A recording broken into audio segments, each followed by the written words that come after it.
Ending the streak, the volleyball team ended a streak that IU Kokomo has had going for 3 seasons. Broken records, the men's soccer team set records of their own this past week. And the best of the worst, our reporters defend their choices for their least favorite sports. It's time to come on down to the Pioneer Sideline.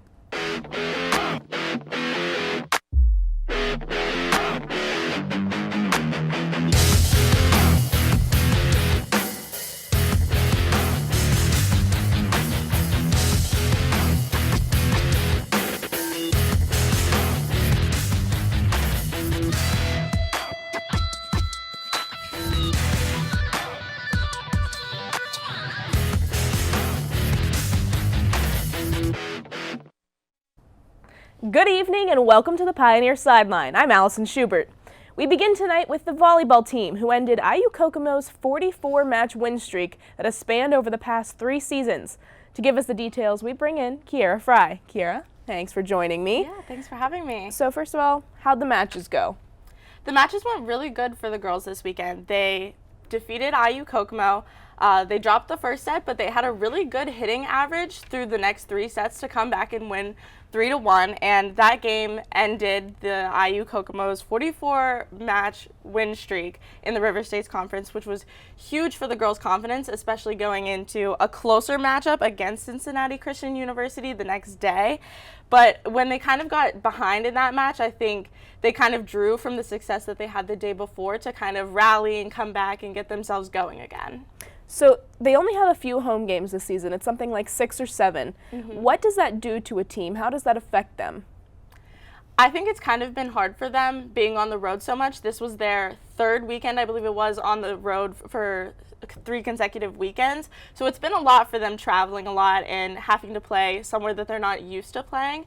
But the rest of their schedule, for the most part, is a home schedule. So I think coming off of that big win against IU Kokomo and being able to play on their home court is going to be huge for them to have a successful remainder of the season.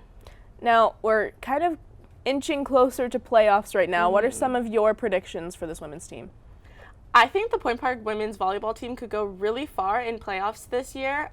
They've really come together, and they've really just been continuing to grow throughout the season. Like in this past game, Ashley Costelli got the team high digs, which was 24, and they just keep getting better and growing together. So I think as their confidence builds with these big wins and being able to play at home, they're just going to keep growing together and building successes together as a team.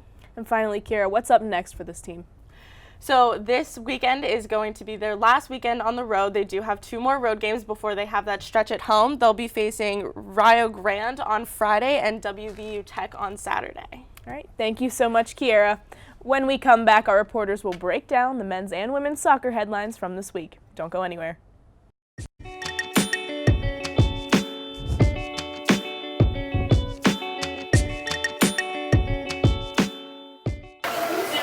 Go. Go to our new website, uview.pointpark.edu.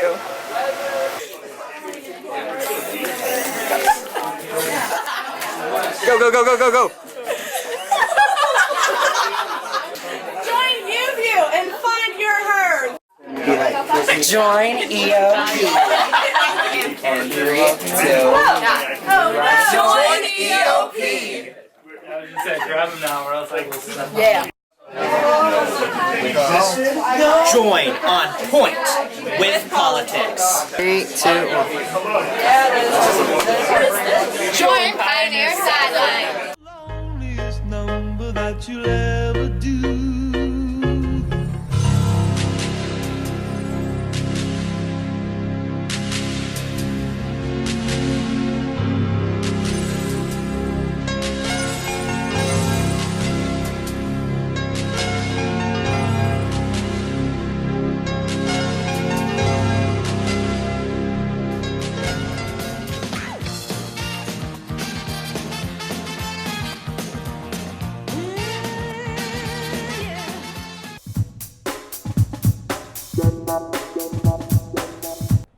Welcome back. The women's soccer team hosted Carlo for a battle of defenses this past week. Colton Tobias joins me now to break it down. Colton, thank you for joining me. Thanks, Allison. Great to be back as always. We always start the same way. How did the game go? Well, Allison, the game, it was a little bit of a heartbreaker as the Pioneers took on Carlo this past Thursday. I was on the call for the Point Park Sports Network. 1-0 loss as Frank Barandunci for Carlo scored in the 37th minute in the first half, and that was the only goal for the entire game, as Point Park had a lot of chances to try to get some goals and to try to generate a lot of offense, but Carlo really stepped up to the plate, and it just turned out in a 1-0 loss for the Pioneers, and this is Carlo's third win in a row against the Pioneers. Now, it was a really close game. How were they able to stay in it after that first goal? Well, I really think they were able to generate some offense, even though they were really on the defense for most of the game, as they were outshot 27-8. Ashton Webb came up really big with 14 saves, but I mean, it's just that one goal was just too much for the Pioneers, as they really just had as they struggled, to really generate anything. Now, I was going to ask you what went wrong, but you kind of just mentioned it. They were outshot 27-8, did you say? Yep, that's right, Allison. What were some of the other key factors in that loss? Well, I guess being outshot 27-8 kind of stands for itself, and I think the problem was the Pioneers really just weren't able to generate a lot of offense, even though they did have some really good scoring chances at the end right before time expired, but by the time it was just too late. Now, Point Park really needed that win to go into the rest of the season. What happens now? What's next for them? Well, the Pioneers now drop to a 2-3-1 overall. Not overall. Their overall record is 4-9-1. They dropped to 2-3-1 in River State's conference play. They have 4 games left in the regular season, and they will go on the road this weekend, as they have a game against WVU Tech, I believe, on Thursday, and then they will go to Rio Grande, on Saturday, and then they will be back here for the last 2 home games of the season. All right. Thank you so much, Colton. While the women had an off weekend after their loss to Carlo, the men were setting school records. To tell us more, we bring in Taylor Spirito. Taylor, that was a quick switch out right there. Good going. You try your best, right?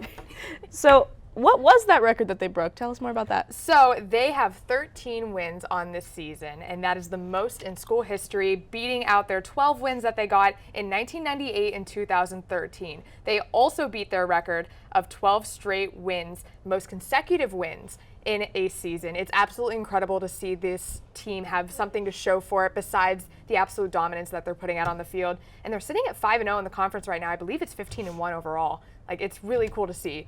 Them setting records, breaking records, and just continuing to dominate all around. Now, how did these games go this past week?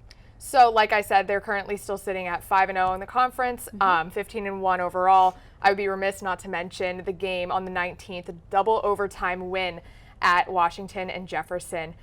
They came back from a 2-1 deficit. Harriet Bale and Isega Emanuel scored to break that up. They were leading in shots 31-7, and the only thing that they had to show for it up until those guys scored was Vessel Rietfeld scoring on a free kick. That was an absolute incredible game to watch. They had so much on the line going into double overtime, not even just overtime, double overtime. They had so much on the line with this incredible record and just how much they've impressed this season, that to get that win and solidify that was absolutely incredible to see.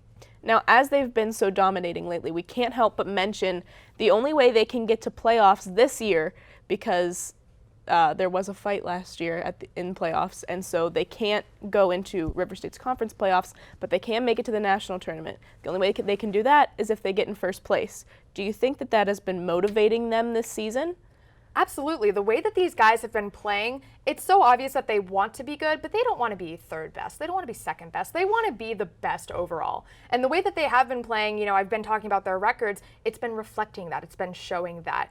These guys are so dominant on the field. From the minute kickoff happens, they play the way that they want to play and not how the other team wants to play. And it's so evident with their record and the scores that they've had throughout these games. So they're playing for first overall. And I think with the way that they're going right now, especially that double overtime win and that motivator, they could get there. Now, we do have some ranked teams coming up, Taylor. What's next? So the next game is against number 18 ranked WVU Tech. That's on Thursday. But the big one is coming up on Saturday. That's against number 10 Rio Grande. We've been talking all year about how that Rio Grande game is really going to be the make or break point for this team. Absolutely. Absolutely. And even WVU Tech is going to be a nice little contest for them to prep for that. After they've got Cincinnati Christian, they've got Brescia, that's fine. Rio Grande, be on the lookout for that and how well they do there. If they can pull that off, I think they can go all the way. Great. Thank you so much, Taylor. It's always a pleasure. When we come back, we'll dive into the regional and national headlines from the week. Don't go anywhere.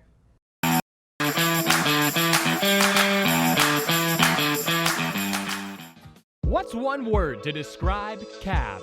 Welcoming. Community. Creative. Experiences. Family. Openness. Pineapple. The Campus Activities Board is a student-run organization that consists of 7 different committees. Each focuses on event planning, marketing, and administrative activities. Join us in organizing the juiciest events on campus, from late-night bingo to festive dances to our team bonding meetings. Follow us on Twitter and Instagram at Point Park Cap, or like us on Facebook at Campus Activities Board at Point Park University. Good evening and welcome to Newsnight. I'm Josh Krupp alongside Jess Paterchak. Defending his decision to kick out 15 Cuban diplomats from the United States. Thanks, Allison. Fitness on Demand has returned to Point Park. Residents fear that Mount Agung will have a repeat of 1963's eruption. 2-star NFL quarterbacks made the headlines this week after wrapping up. Thank you so much for joining us this evening. That's your news tonight. For Nick Tomarello, I'm Alex Grubbs. Have a great night.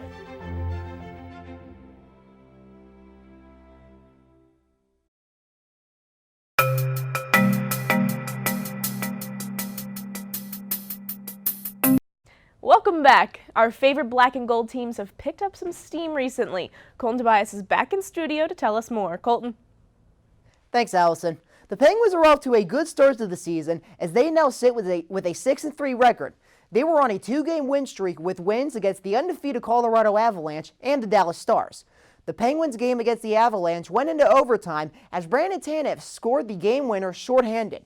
There was only one other Penguin that has scored a shorthanded overtime goal, and that is Mario Lemieux.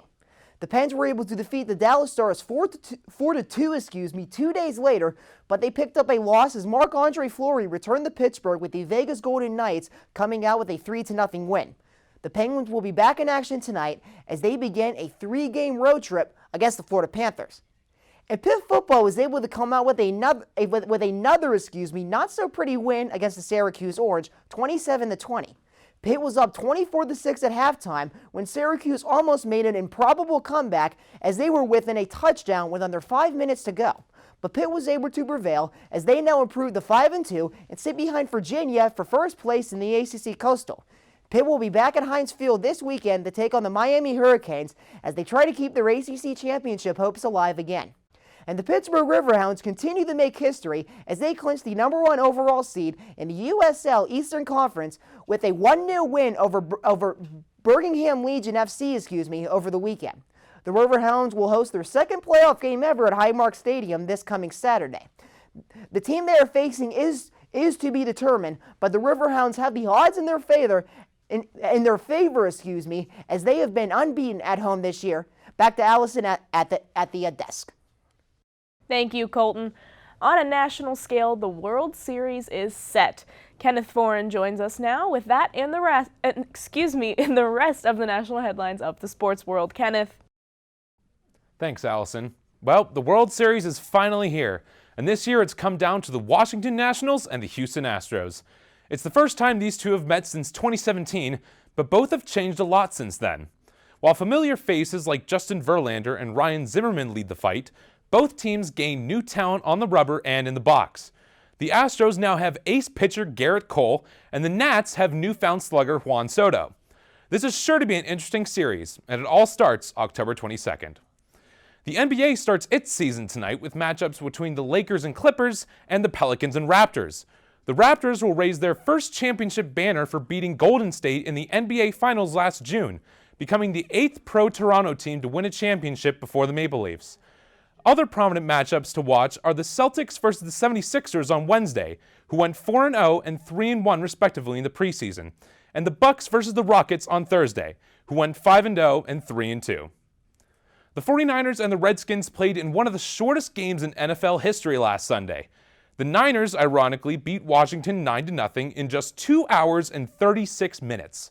According to CBS Sports, only 7 games have been shorter than Sundays, with the shortest being 2 hours and 29 minutes. This was due to the sloppy mix of FedEx Field's grass and the rainy weather, which forced both teams to run the ball 65 times in 103 total plays. San Francisco's victory keeps them undefeated, making their record 6-0 and Washington's 1-6. Back to Allison at the desk. Now, Kenneth, before you go anywhere, I do want to ask, who do you have for the World Series? Who's your pick? You know, I gotta say, the Nationals really are the favorite to win. They've got such a great hitting core, and, you know, although we do have the Astros with their great pitchers like Garrett Cole, I really think that this one's going to come down to offense. So I really think the Nats are going to get their first championship on this one, Allison. I'm going to have to respectfully disagree, but thank you, Kenneth. After the break, it's everyone's favorite segment, Case of the Week. This week, what our reporters least favorite sports are and why. After this.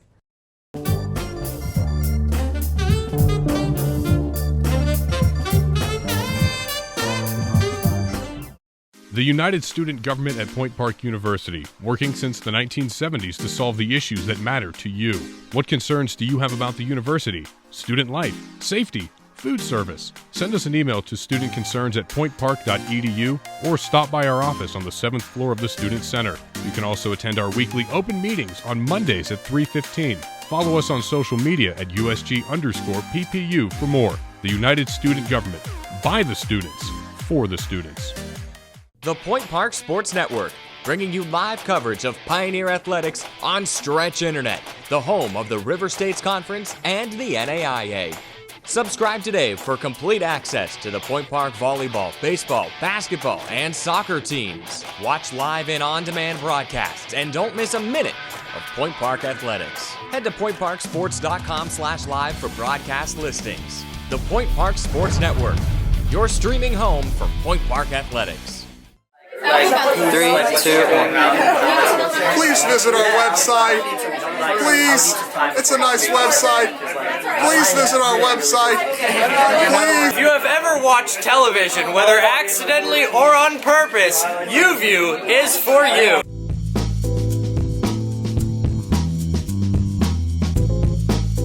Welcome back to Sideline. For this week's Case of the Week, we asked our reporters to defend their choice of least favorite sport. To debate, we bring in Taylor Spirito, Colton Tobias, and Kenneth Foran, and I think this one will get into a little bit of a debate. But first, all I want you to do is say the sport. Don't say why yet, just the sport. Go ahead. Basketball. Oh, okay. Cricket. All right. NASCAR.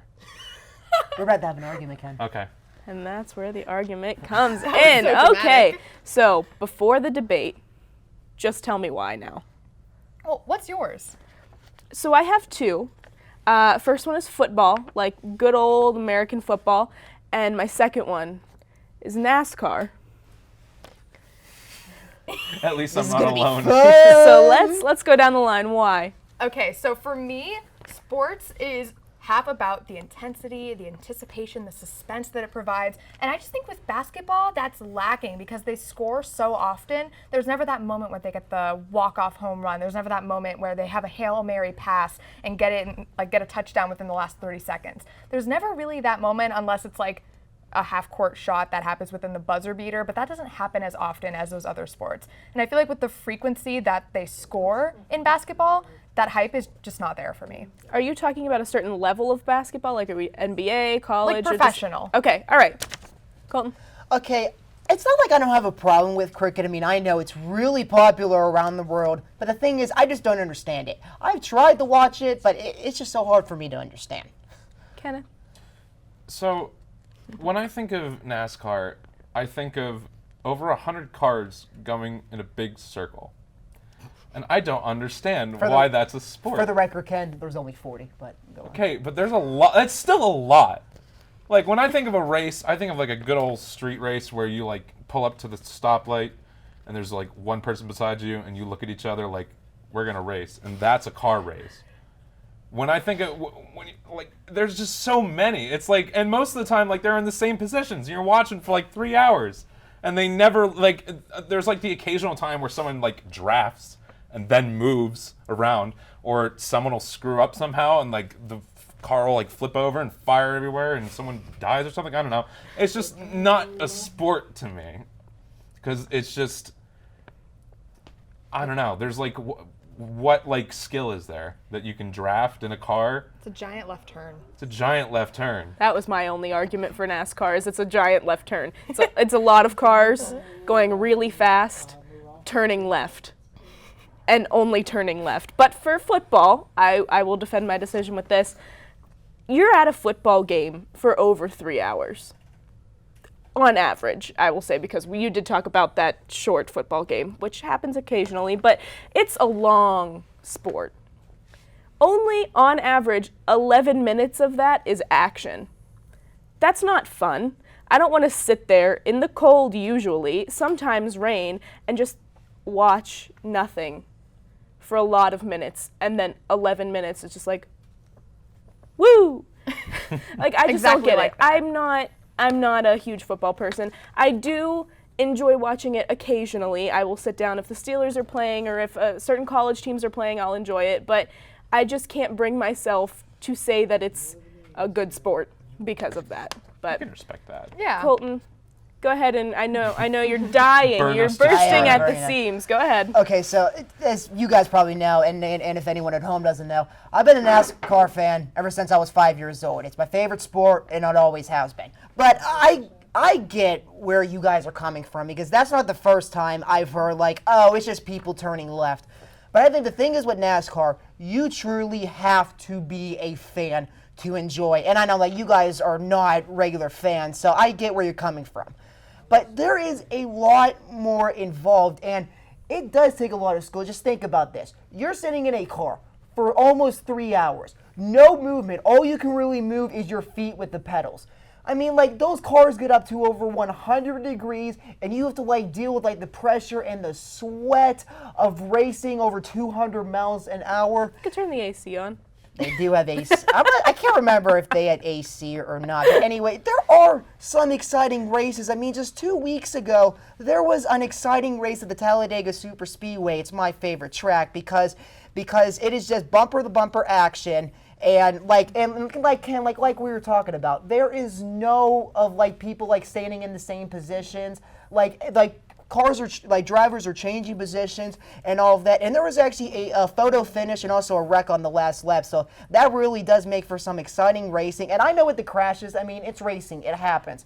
But ever since the death of Dale Earnhardt Sr. in 2001, NASCAR has done a phenomenal job improving their safety. So, I mean, there is wrecks. There will always be wrecks.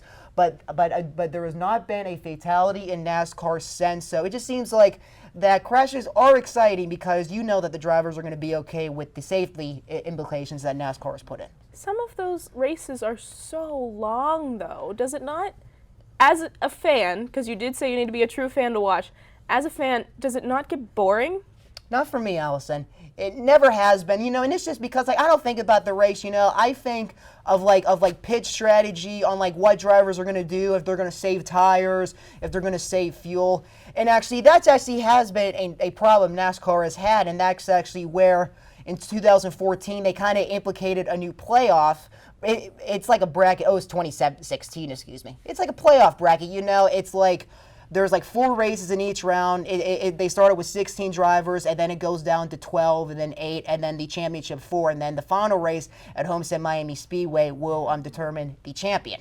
So NASCAR has really done a terrific job trying to make the sport more exciting, and I think because of that, there has been a lot more races that are a lot more intense, which could have not been in the past couple of years, because before 2003, it was just like point system, it was just a regular point system. So there really wasn't much excitement there, but I think NASCAR has done a phenomenal job, and I really hope that fans that NASCAR really does attract more fans into the future.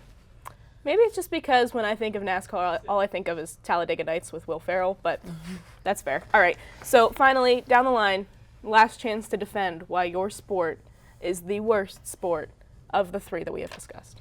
Again, so I think with basketball, it is an exciting sport, but I think that the really hype moments in basketball don't, compare to the hype moments of other sports. I personally cannot get excited when I'm watching a basketball game.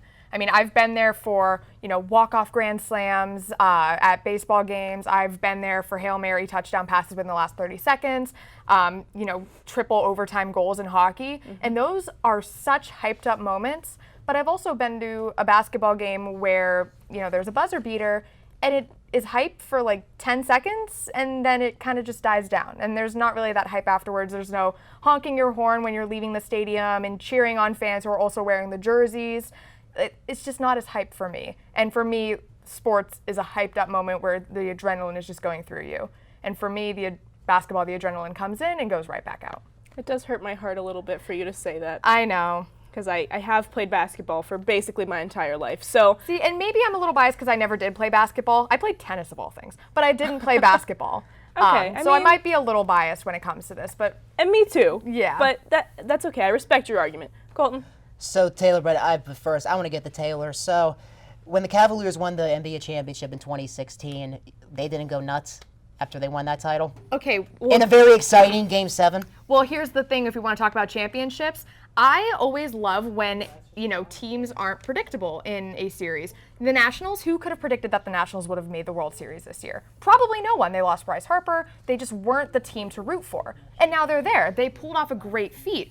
The Golden State Warriors are going to be making the championship into the foreseeable future. I can't see a time when they're not going to. And I can't remember a time when they didn't make the championship. I don't like that predictability. I want to be able to be surprised of, the Bucks made the championship, like when the Raptors did, a big deal. But the Golden State Warriors were still there. I don't know, maybe I just have beef with the Golden State Warriors, but I don't like the predictability. Well, Taylor, I mean, there was a lot of teams in the Western Conference that got a lot of free agents and also were able to build through the draft. So I really think that the Warriors are really going to have to put up a fight if they want to go back to the championship for, I believe it would be the 6th year in a row. But anyway, so with my sport, with cricket, and again, I just feel that, it's just hard for us to understand. I just think that the reason is because it's just not as popular in America. That's how I see it. That's fair. Kenneth? I'll say this. I will watch NASCAR if there's different turns than just the left one. There's 3 races a year where you go right on road courses. Okay, all right. Well, get more of those in there. More than 3 would be great. Because, I've played, racing car video games, and you, go all crazy up and down, whatever. That's fun. I want to see more of that, and then I'll get into NASCAR. We'll watch it together, Ken. I'll show you. All right. I'll prepare for 5 long hours. All right, guys. Thank you so much for joining me this week. That is all we have time for. Be sure to join us next week at the same Pioneer time, the same Pioneer channel, and, of course, the same Pioneer Sideline.